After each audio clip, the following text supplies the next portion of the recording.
శారదా చంద్రమౌళీశ్వర అనుగ్రహంతో, శృంగేరి జగద్గురుల యొక్క అనుగ్రహంతో ఇవాల్టి శంకర సాంగత్యంలో మనము శ్రీ మాధవీయ శంకర దిగ్విజయములలో శ్రీ శంకరావతారము అన్న చక్కటి గొప్ప ఘట్టానికి, అంటే లోకమంతా కూడా ఎదురు చూస్తున్న లోకములు ఎదురు చూస్తున్న ఒక అద్భుతమైన ఘట్టం అన్నమాట.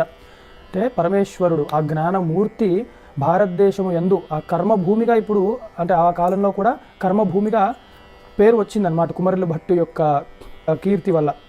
అందుకని ఆ వైదిక ధర్మాన్ని నిలబెట్టిన కుమరుల భట్టు సస్యశ్యామలమే చేసి ఉన్నాడు. యజ్ఞ యాగాది హోమాలు క్రతువులు అవన్నీ అవుతూ జరుగుతూనే ఉన్నాయన్నమాట. అంతటి గొప్ప భూమిలో ఇంకా భగవానుడు నిశ్చయించుకున్నాడు నేను రావాలి అని. అలాంటి సమయంలో తను ఎంచుకున్న కుటుంబం ఏమిటి అంటే విద్యాధిరాజు, చాలా గొప్పవాడు, తనకే అద్భుతమైన ఒక కుమారుడు, ఆయనే శివగురువు, విద్యలలో శివుడి వంటివాడు, చదువులలో గురువు వంటివాడు, తనకి తగ్గ భార్య ఆర్యాంబ. వారిద్దరికీ వివాహం జరిగినది. వాళ్ళ ఇంట్లో ఇప్పుడు మహేశ్వరుడు రాబోతున్నాడు అన్నమాట. ఎన్ని క్రతువులు చేసినా యజ్ఞయాగాదులు చేసినా సంతానం కలగట్లేదని చెప్పి చింతించుతుండగా భార్యయే వృషాచలేశ్వరుణ్ణి ఆయన యొక్క కృపకి పాత్రులవ్వాలి, వృషాచలేశ్వరుణ్ణి మనం ఆరాధించాలి అని చెప్తూ చాలా గొప్ప మాట, నో దేవతాసు జడిమ మనుష్యే అని చెప్పి, దేవతలు చైతన్య స్వరూపులు, మనలా కాదు, మనుష్యుల్లా కాదు, అందుకని వారినే ప్రార్థిద్దాము అనగా వారు చక్కగా దీక్ష పూని ఆ వృషాచలేశ్వరుడిని ఆరాధన మొదలుపెట్టారన్నమాట. చక్కగా శశాస్త్రీయంగా ఎలాగ దీక్ష చేయాలో, పరమాత్మని ఎలాగ ప్రీతి చెందించాలో అలాగే వాళ్ళు ఉన్నారు. తర్వాతది శ్రీ శంకరావతారము మనం వస్తున్నాం. 51వది ఈ సర్గలో. దేవ కృపా పరవశో ద్విజవేషధారీ ప్రత్యక్షతాం శివగురుం గత ఆత్మనిద్రం ప్రోవాచ భోః కిమభివాంఛసి కిం తపస్తే పుత్రార్థితేతి వచనం జగాది విప్రహ. వారు రోజు కూడా ఆ గుడి దగ్గరే ఆ దంపతులు ఇద్దరు కూడా అక్కడే పడుకుని కందమూలికలు స్వీకరిస్తూ ఆ పరమాత్మ యందు భక్తి శ్రద్ధలు కలిగి తదేకముగా వారి యొక్క కోరిక తీరవలసినది అని చెప్పి వారు కోరుకుంటూ నిశ్చలమైన భక్తితో ఉన్నారన్నమాట. అప్పుడు ఒకానొక సమయంలో ఆ విప్రుడికి అంటే శివగురువుకి ఒక చక్కటి స్వప్నం వచ్చిందనమాట. ఆ స్వప్నంలో వచ్చి ఏమైంది అంటే ఆ స్వప్నంలోనే పరమేశ్వరుడే కలలోకి వస్తున్నాడనమాట. ఆయన కూడా చక్కగా ఒక బ్రాహ్మణ వేషధారిలో వచ్చి పరమేశ్వరుడు అడుగుతున్నాడు, ఏమి కావాలి నీకు, సుపుత్రుడు కావాలా అని. అవును స్వామి, నాకు కేవలము మంచి పుత్రార్థితేతి వచనం జగాద విప్రహ అని, అంటే కేవలం చక్కటి సంతానం కలగాలని చెప్పి ఈ తపం అంతా ఆచరిస్తూ ఉన్నాను స్వామి అని పరమేశ్వరుని ప్రార్థించాడనమాట. ఇదంతా స్వప్నంలో జరుగుతోంది. దేవోప్యపృచ్ఛ దధతం ద్విజ విద్ధి సత్యం సర్వజ్ఞమేకమపి సర్వగుణోపపన్నం పుత్రం దదామ్యథ బహున్ విపరీతకాస్తే భూర్యాయుషస్తనుగుణాన వదద్విజేషః. అప్పుడు పరమేశ్వరుడు చాలా సంతోషించి నీ తపస్సుకి మెచ్చాను, అయితే నీకు ఎలాంటి కుమారుడు కావాలి, అల్పబుద్ధి కలిగిన అనేకమైన కుమారులు, చక్కటి ఆయుష్ కలిగిన వాళ్ళు కావాలా, లేక తక్కువ ఆయుష్ ఉండి గొప్ప ప్రజ్ఞావంతుడు కావాలా అని అడిగారనమాట. పరమేశ్వరుడే పరీక్షిస్తున్నాడు, ఎందుకంటే శివగురు సామాన్యమైన వాడు కాదు. ఇప్పుడు మనం అదే గుర్తు తెచ్చుకోవాలి. ఎందుకు ఈశ్వరుడు అలా చేశాడంటే ఈశ్వరుడికి కూడా మమకారం ఉండదు, అలా అవతారం తీసుకుని అలా ఉండిపోవాలని ఉండదు. ఆయన ఒకవేళ 11,000 సంవత్సరాలు ఉండాలని నిర్ణయం చేసుకుంటే అంతకాలము ధర్మరక్షణ చేస్తారు. 32 ఏళ్లే ఉండాలనుకున్నా కూడా ఆ 32 ఏళ్లలో వచ్చిన పని కానిచ్చుకోగలడు అనమాట, కాలాతీతుడు కాబట్టి ఈశ్వరుడు. అయితే ఇక్కడ శివగురువు వేదాంగాలు నేర్చుకున్నవాడు, తనకి ముందరే వైరాగ్యం ఉంది. అందుకు తన యొక్క బుద్ధి కుశలత ఎలా ఉంది పరీక్షించడానికి కూడా పరమేశ్వరుడు అడుగుతున్నాడు, పుత్రుడు దేనికి కావాలి, అలా ఎల్లకాలం ఉండిపోయేవాడు కావాలా, మంచి జ్ఞానవంతుడును కీర్తి ప్రతిష్టలు సంపాదించేవాడు కావాలా అని అడిగారన్నమాట ఈశ్వరుడు. పుత్రోస్తు మే బహుగుణ ప్రథితానుభావ సర్వజ్ఞతాపదమితీరిత ఆబభాషే దద్యాముదీరిత పదం తనయం తపోమాం పూర్ణో భవిష్యసి గృహం ద్విజగచ్చదారై అని శివగురువు మటుకు అసలు తడుముకోకుండా నాకు చక్కటి గుణవంతుడైన కుమారుడే కావాలి అని. ఇప్పుడు అంతేగాని ఆయన నోటితో మళ్ళీ నాకు అల్పాయుష్ ఉన్నా పర్లేదని ఎవరు అనరు. ముఖ్యంగా కావాల్సింది గుణవంతుడైన కుమారుడు కావాలి. ఎందుకంటే సర్వజ్ఞుడు ఉంటేనే ఇంటికి మంచి పేరు కూడా వస్తుంది. అంటే పుత్ర సంతానం కలిగినప్పుడు ఆనందించాలి అంటే గుణవంతుడు కావాలి, జ్ఞానవంతుడు కావాలి, బుద్ధిమంతుడు కావాలి. అందుకని చెప్పి అదే కోరుకోగా అప్పుడు పరమాత్మ కూడా నీకు చక్కగా సర్వజ్ఞుడైన కుమారుడే లభిస్తాడు అని ఆశీర్వదిస్తే అప్పుడు చాలా సంతోషముతో తాను నిద్ర మేలుకుంటున్నాడు అన్నమాట.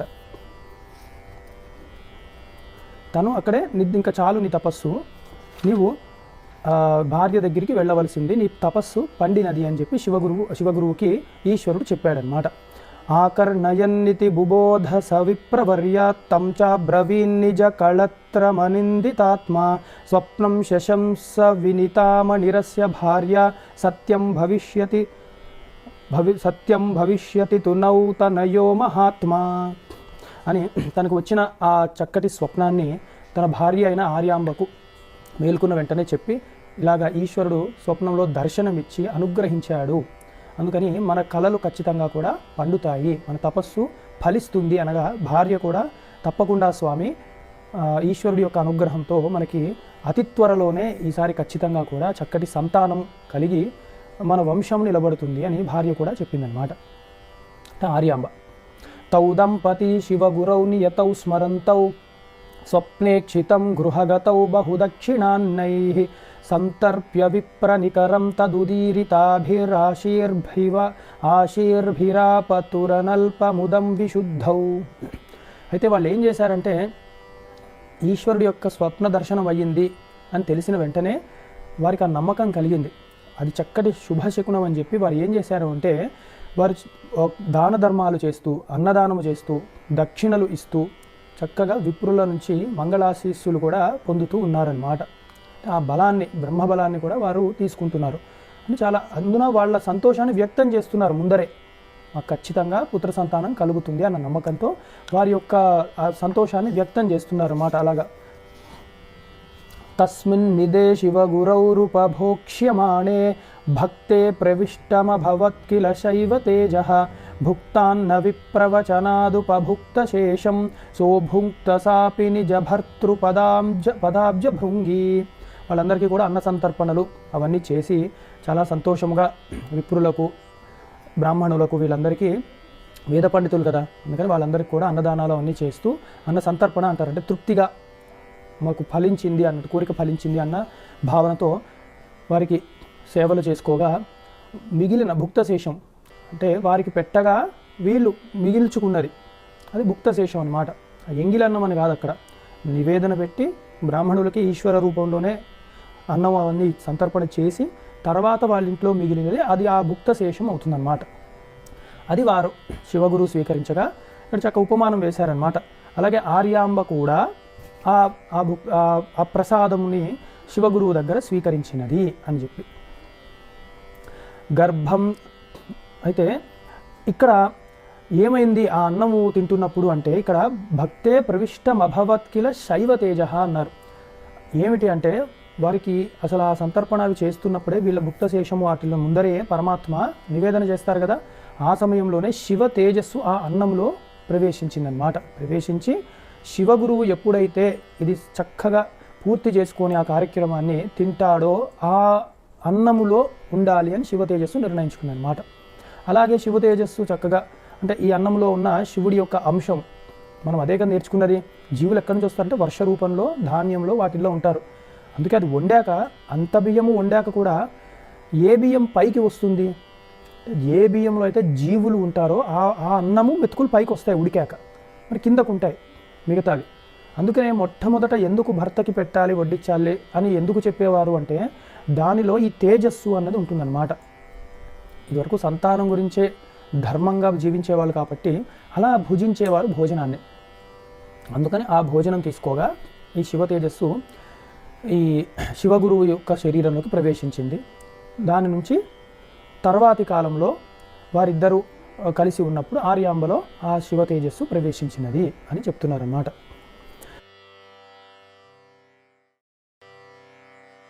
గర్భం దధార శివ గర్భమసౌ మృగాక్షి గర్భోప్యవర్ధత శనైరభవచ్చరీరం తేజోతిరేక వినివారిత దృష్టిపాత విశ్వం రవేర్దివస మధ్య ఇవోగ్రతేజ.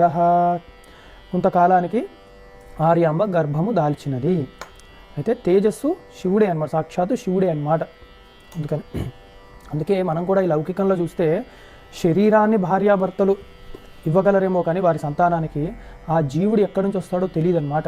ఏ కర్మ ఫల విశేషంగా వస్తున్నాడో, ఏ రుణ విశేషంగా వస్తున్నాడో ఎవరికి తెలియదు అనమాట. వీళ్ళకి వాళ్ళ పుణ్యం పండే చక్కటి శంకరుడే జన్మించబోతున్నాడు అని మెల్లమెల్లగా కూడా ఆవిడ గర్భము వృద్ధి చెందుతూ ఉన్నది. అలాగే ఆమె శరీరం కూడా చక్కగా ప్రకాశవంతముగా అవుతూ ఉన్నది. గర్భాలసా భగవతీ గతిమాంద్యమామీషా ఆపేతి నాద్భుతమిదం ధరతే శివం యా యో విష్టపాని బిభృతే హి చతుర్దశాపి యస్యాపి మూర్తయ ఇమా వసుధా జలాద్యాః అని ఆ మహాదేవుడు అష్టమూర్తులుగా భాసిస్తూ ఉంటాడనమాట ఎప్పుడు కూడా. అంటే పంచభూతాలు, కాలస్వరూపుడైన సూర్యచంద్రుడు, అసలైన వీటికి అతీతుడైన పురుషుడుగా లేదా జీవుడుగా ఏదైనా ఒకటే, యజమాని లేకపోతే యజమానిగా ఉంటాడనమాట. వీటిలన్నింటినీ శాసించే ఒక యజమానిగా ఉంటాడు, అష్టమూర్తులుగా అనమాట. అంటే ఆర్యాంబ గర్భము ధరించిన వెంటనే కూడా ఈ అష్టమూర్తులు కూడా అలాగే ఈ 14 భువనములు కూడా తన గర్భములోనే ఉందా అన్న బరువు ఎక్కిపోయిందనమాట. ఎందుకంటే ఈ అష్టమూర్తులుగా ఉన్న ఈశ్వరుడు ఒక మూర్తిగానే గర్భంలోకి వచ్చాడు, 8 మూర్తులుగా రాలేదు కదా. అందుకని బరువు అయిందనమాట. అంటే 8 శక్తి ఒక పిండంలోనే మోస్తుంది ఆవిడ. అలాగే 14 భువనములను తనలో ఉంచుకున్నవాడు శంకరుడు. అంతటి శంకరుని ఈవిడ గర్భంలో ఉంచుకుంది కాబట్టి ఆవిడ బరువు ఎక్కి మెల్లిమెల్లిగా నడక మెల్లిగా అయింది. అంటే ఆ గర్భము వృద్ధి చెందుతోంది అని చెప్పడానికి కవి కాబట్టి విద్యారణ్యుల వారు అంత గొప్ప ఉపమానాలు వేస్తున్నారన్నమాట. గర్భిణీ స్త్రీ సాధారణంగానే మెల్లిమెల్లిగా నడుస్తారు వారు. కానీ ఆర్యాంబలో విశేషం ఏమిటి అంటే ఆవిడ కడుపులో ఉన్నది 8 మూర్తుల ఒక అంశ, 14 భువనములను గర్భంలో దాల్చిన వాడిని గర్భంలో పెట్టుకుంది కాబట్టి ఆవిడ నడక మెల్లిగా అవుతుంది అని చెప్తున్నారన్నమాట. ఎంత గొప్ప ఉపమానం చూడండి. తర్వాత సంవ్యాప్తవానపి శరీరమశేషమేవ నోపాస్తి మా విరసకావకృతాత్ర కాంచిత్ యత్పూర్వమేవ మహసాదురతిక్రమేణ వ్యాప్తం శరీరమధిశీయమముష్య హేతోః. అయితే ఎప్పుడైతే ఈశ్వరుడు ఈ గర్భంలో వస్తున్నాడు అన్నప్పుడు ఈ అష్టమూర్తులలో ఏది వచ్చింది మొదట అని చెప్పడానికి, అంటే గర్భ రక్ష ఒకటి చేస్తూ ఉంటారనమాట.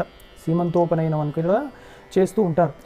ఇప్పుడు గర్భరక్ష ఇవన్నీ ముందే చేస్తారు మన వాళ్ళు. మరి సినిమాల్లో పెద్దగా ఇంకా రేపే డెలివరీ అన్నప్పుడు చూపిస్తూ ఉంటారు, కానీ అలా కాదు. సాధ్యమైనంత వరకు దానికి కూడా ముహూర్తం అని పెట్టి సరిగ్గా చేస్తారు, అంటే రక్షణకి ముఖ్యంగా. అయితే మరి ఆర్యాంబకు రక్ష ఎలాగా, ఆర్యాంబ యొక్క గర్భానికి రక్ష ఎలాగా అంటే ఆ శివుడే మొట్టమొదట రావడమే తన ఉగ్ర రూపముతో ప్రవేశించి ఆర్యాంబను ఆ లోపల గర్భాన్ని కూడా చక్కగా రక్షిస్తూ ఉన్నాడనమాట. అదే శ్రీరామ రక్షగా ఉన్నది, ఇంకా వేరే రక్ష ఎవరు పెట్టే అవసరం లేదు అని చెప్తున్నారనమాట. అంటే ఆ క్రతువు కూడా చెప్తూ ఇటు దానికి ఒక విశేషాన్ని వేస్తున్నారనమాట అంత గొప్పగా. రమ్యాణి గంధకుసుమాన్యపి గర్ధిమన్స్యై నాధాత్తుమైషతి భరాత్కిము భూషణాని యద్యద్గురుత్వపదమస్తి పదార్థజాతం తత్తద్విధారణ విధావలసా బభూవ. ఆమె అంటే సుమంగళి కాబట్టి చక్కటి పువ్వుల్ని వాటిని ధరిస్తూ ఉంటుంది. లోపల ఉన్నవాడు మృత్యుంజయుడు కాబట్టి ఆ అంశం వల్ల పువ్వులు కూడా వాడిపోవట్లేవు అనమాట. ఎప్పుడు అలాగా అందులో సుగంధం పుష్టివర్ధనం కాబట్టి సహజముగానే ఆవిడ శరీరంలోంచి చక్కటి పరిమళాలు విరజల్లుతూ ఉందన్నమాట ఆవిడ. తర్వాత ఇంకా ఎలా తయారైంది ఆర్యాంబ అంటే, ఇంకా తర్వాత రానున్న కాలంలో నగలు పెట్టుకోవడానికి కూడా చాలా బరువు అయిపోతున్నాయి శరీరానికి అన్నంతగా తన శరీరంలో మార్పులు జరుగుతున్నాయి అన్నమాట. గర్భిణి కదా, అందుకని అంటే ఆ గర్భము వృద్ధి చెందుతూ ఉన్నది. అందుకని ఆవిడ కొంచెం నెమ్మదిగా అయిపోతుంది, అయినా కూడా పరిమళాలు విరజల్లుతో చక్కగా ఉంటుంది అని చెప్తున్నారు. అలాగే తాందౌ హృదం భృశమబాధత దుశ్శరారిః ప్రాయః పరం కిల న ముంచతేపి ఆనీతి దుర్లభమపోహతి యాచతౌన్య తచ్చాప్యపోహ్య పునరర్హతి సాన్యవస్తు. అంటే ఇక్కడ ఒక చిన్న పోలిక పెట్టారనమాట. ఆవిడ ఎలా ఉంది అంటే ఆవిడ గర్భము వృద్ధి చెందుతూ ఉన్నది, కాకపోతే రాను రాను ఇప్పుడు ఆవిడ గర్భము వృద్ధి చెందింది కాబట్టి శరీరం కూడా పెద్దగా అవుతూ ఉంటుంది. ఇంకా అన్నీ కూడా ఇలాగా పట్టుకోవడానికి ఇబ్బంది పడుతుంది అనమాట ఆవిడ. అంటే కదలలేని స్థితిలో వస్తుంది, బాగా అభివృద్ధి చెందిపోయింది అనమాట. గర్భము మంచి పరిణత పొందిందనమాట, అంటే నిండు గర్భిణిలాగా అయిపోయింది ఆవిడ. అయితే ఒక పక్షి శరారి అన్న ఒక పక్షి ఒకటి ఉంటుంది. అది ఏం చేస్తుందంటే ఈ చేపల్ని పట్టుకునే ప్రయత్నం చేస్తూ ఉంటుంది. పట్టుకున్నప్పుడు దాని ముక్కు ఒక రకంగా ఉంటుందన్నమాట, అదంతా తేలిగ్గా పట్టుకునేటట్టు ఉండదు చేపల్ని. అందుకని అది పట్టుకుంటే చేపని అవి జారిపోయి బయటికి పడిపోతూ ఉంటాయి. పడిపోయాయి కదా అని చెప్పి మళ్ళీ వదిలేకుండా మళ్ళీ పట్టుకుంటూ ఉంటాయి. అది ఎలాగైతే వస్తువుని ఒకేసారి పట్టుకోలేక జారు విడిచినా మళ్ళీ పట్టుకుంటూ ఉంటుందో, ఈ గర్భిణి అయిన ఆర్యాంబ కూడా కొన్ని వస్తువుల్ని పట్టుకునేటప్పుడు ధరించేటప్పుడు అవి జారిపోతూ ఉంటున్నాయి అన్నమాట. అందుకని మళ్ళీ మళ్ళీ ఆవిడ పట్టుకుంటూ ఉంటుంది ఆ వస్తువుల్ని అని చెప్తున్నారనమాట. అంటే ఒక గర్భిణి యొక్క అవస్థ ఎలా ఉంటుందో చెప్తున్నారనమాట. అయితే ఇది ఈ వస్తువులనే కాదు, ఆవిడ మనసులో కూడా ఎలా ఉంది అంటే కోరికలు. అంటే గర్భిణీ స్త్రీలు ఎలా ఉంటారంటే కొంచెం కోరికలు ఉంటారు, ద్యౌహృది అంటారు వాళ్ళని. అందుకే తాం దౌహృదం అని చెప్పి మొట్టమొదటే వేశారు. అంటే ఇద్దరి హృదయములు ఉంటాయి వాళ్ళకి, ఒకటి తల్లిది, రెండవ హృదయము బిడ్డది కూడా. అందుకే కడుపుతున్న వాళ్ళని మన సామాన్యంగా అంటారు వాళ్ళు ఏది అడిగినా ఇవ్వండి, ఎందుకంటే లోపల బిడ్డ అడుగుతున్నాడు అన్న ఒక నానుడి ఉందన్నమాట. అలా అంటూ ఉంటారు. బిడ్డకు కూడా కోరికలు ఉంటాయి, ఆ హృదయమే తల్లి హృదయం నుంచి వాక్కుగా బయటికి వచ్చి ఇది కావాలి అది కావాలి. అందుకని ఆవిడ ఏం చేస్తుంది అంటే ఎవరైనా అంటే వాళ్ళ భర్తనే ఇది కావాలి అది కావాలి అని కోరికలు, సరే అని చెప్పి వాళ్ళ తెచ్చిస్తే ఇప్పుడు ఇది కాదు ఇంకోటి కావాలి, అది కాదు ఇంకోటి కావాలి అని చెప్పి ఆవిడ యొక్క మనస్థితి కూడా చెప్తూ ఎప్పుడూ కూడా కోరికలు అంటే ఇది కావాలి అది కావాలని, అంటే ఆహారం మామూలుగా స్వీకరిస్తూ ఉంటారనమాట. కొన్ని పుల్లని తినాలని, అప్పుడప్పుడు తీయని తినాలని, అలాగా ఆవిడ యొక్క స్థితి చెప్తున్నారనమాట ఇక్కడ.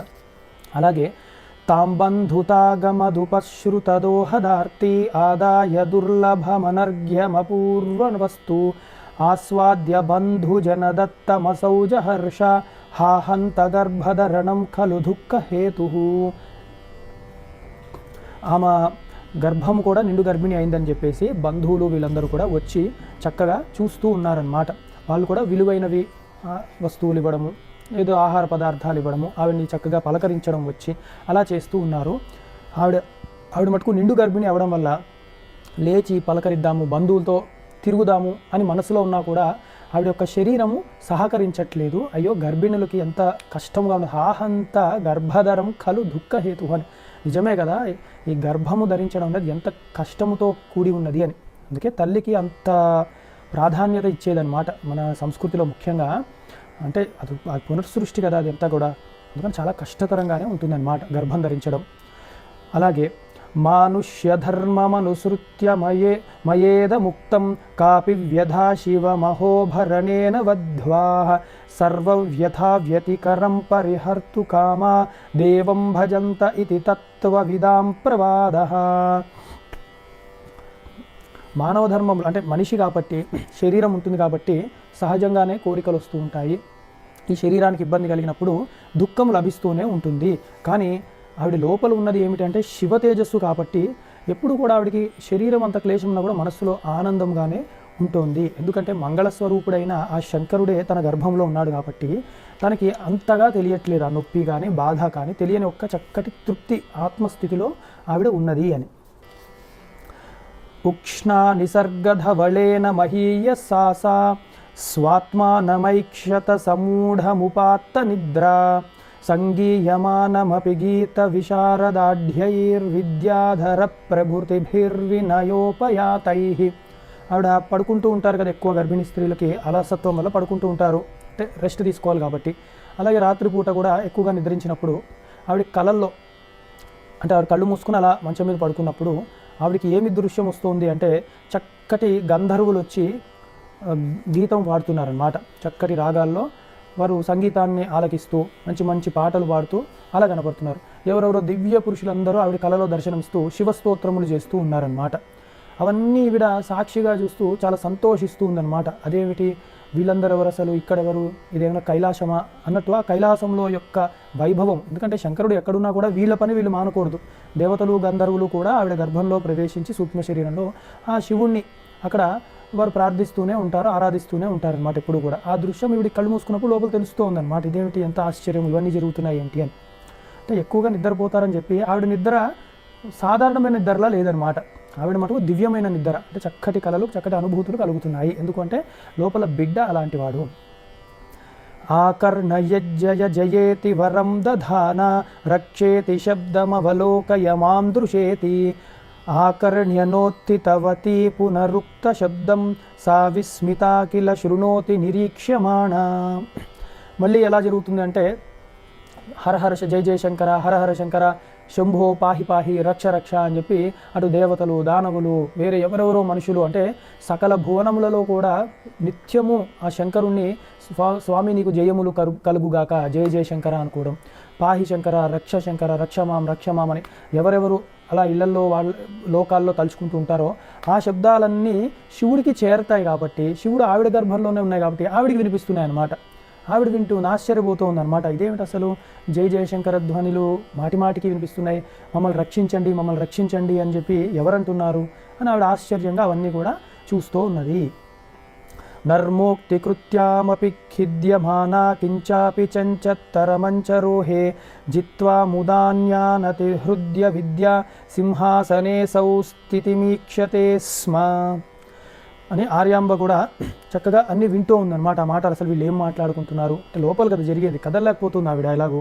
అందుకని అసలు ఏంటి అని ఇంకా దృష్టి పెట్టి చక్కగా ఏకాగ్రతతో వింటూ ఉందన్నమాట. ఏంటి అంటే ఇవన్నీ ఎలా ఉన్నాయి మాటలు అంటే వాళ్ళు కూడా అక్కడ లోపల ఒకళ్ళ వాదనలను ఒకళ్ళు ఖండించుకుంటూ ఉన్నారు. అంటే అక్కడే శాస్త్ర చర్చ మొదలైపోయింది అనమాట లోపలే. వచ్చేవాడు అవతారం అదనమాట. అందుకని అలాగా చక్కగా అవన్నీ జరుగుతూ ఉన్నాయన్నమాట.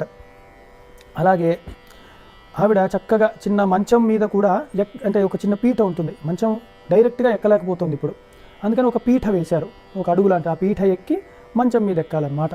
అలా ఎక్కుదామా అని అనుకుంటుంటే అది ఎలా ఉన్నది అంటే సకల విద్యాస్వరూపిణికు సరస్వతీదేవి యొక్క సింహాసనం అధిష్ఠించినట్లు ఉందట. ఆవిడ మంచం ఎక్కి పడుకోవాలంటే ఆవిడ స్థితి ఇంకా నిండు గర్భిణి అయిపోతుంది అనమాట. అంటే మంచం కూడా ఇలా తేలిగ్గా ఎక్కలేకపోతుంది.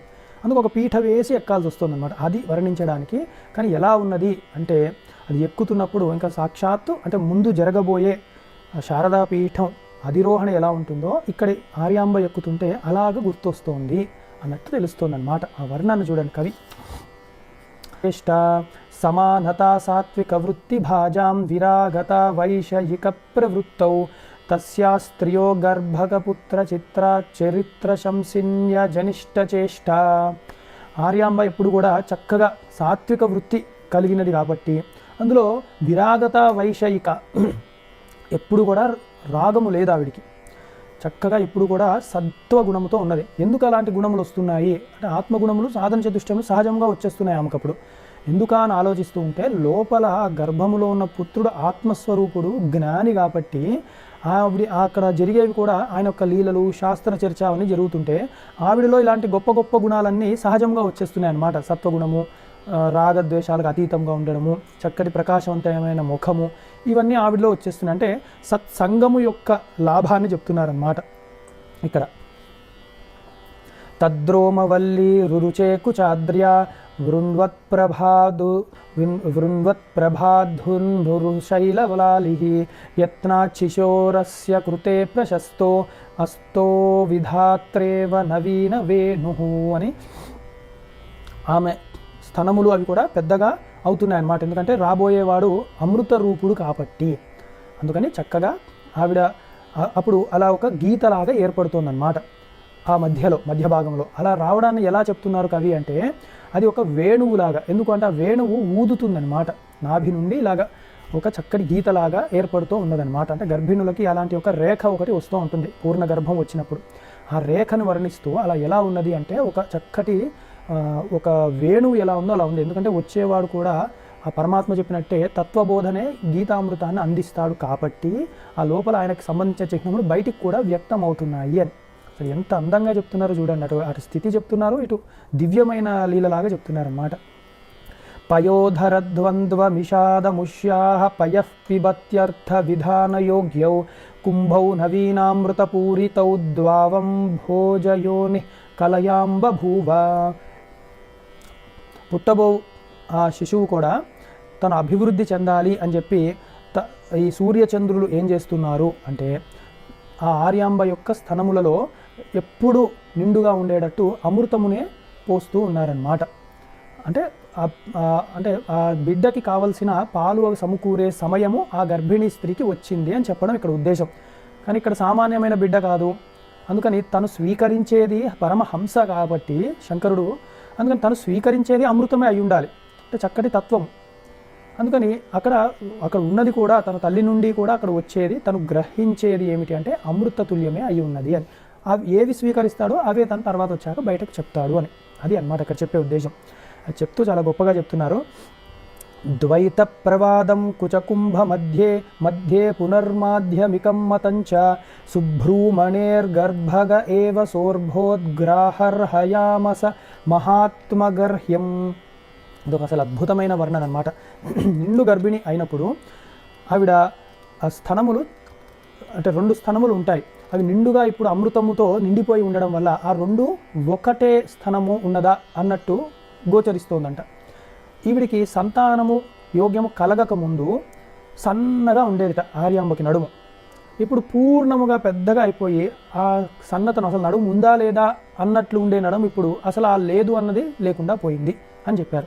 దీన్ని చెప్తూ ఎలా ఉన్నది ఈ పోలిక అంటే, ఉన్నది శంకరుడు అద్వైత స్థితిలో ఉండేవాడు, అద్వైతాన్ని స్థాపించేవాడు కాబట్టి 2గా కనపడుతున్నది ఒక అమృత తత్వమే అన్నట్టు ఆ స్థనములు 2 ఒకలాగా అయిపోయినాయి అని చెప్తూ, వచ్చేది కూడా అప్పుడు బౌద్ధంలో శూన్యవాదం ఎక్కువ ఉండేది, అందుకని అసలు శూన్యవాదం కనిపించకుండా పోయింది ఇప్పుడు అని ఆ చిహ్నములన్నీ ఆర్యాంబలో చెప్తున్నారనమాట. వచ్చే ఆ యొక్క తేజస్సు అలా ఉన్నది అని. లగ్నే శుభే శుభయుతే సుశుభే కుమారం శ్రీపార్వతీవ సుఖినీ శుభవీక్షితే చ జాయా సతీ శివగురోర్నిజతుంగ సంస్థే సూర్యే కుజే రవిసుతే చ గురౌ చ కేంద్రే. ఇక్కడ శంకరాచార్యుల వారి యొక్క ఆవిర్భావం జరిగినది. అయితే ఇలా ఉండగా సూర్యుడు మేషరాశిలో, కుజుడు మకర రాశిలో, శని తులారాశిలో ఉచ్చస్థానంలో ఉండగా, గురువు కేంద్రముగా ఉండగా శుభులు చేత చూడబడుతున్నారు. మళ్ళీ ఈ అంటే ఇది ఒక జాతక చక్ర యొక్క విశేషణ అని చెప్తున్నారు అన్నమాట.